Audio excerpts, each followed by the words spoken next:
Guys, may ganito palang feature si Facebook sa Messenger. Ayan, at siguradong makakatulong ito sa ating lahat.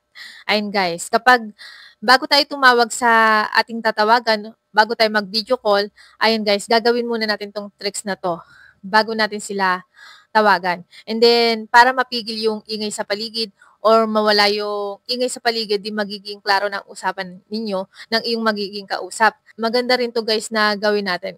At sa mga hindi pa nakakaalam, ayan, i-share ko sa inyo kung paano ang ating gagawin. Para maging klaro ang usapan ng ating mga magiging kausap sa video call. Ayun guys, malinaw ang usapan nyo. Ayan, so ganito lang ang ating gagawin guys. So guys, punta lang tayo sa Messenger. Ayan, click lang natin ang Messenger. Tapos, piliin natin kung sino yung gusto nating i-video call.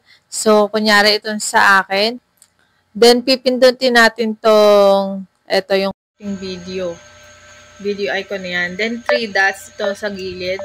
Tapos, ito guys, tong noise suppression. Ayan. I-on lang natin yan guys. Ayan. Tapos, back na tayo.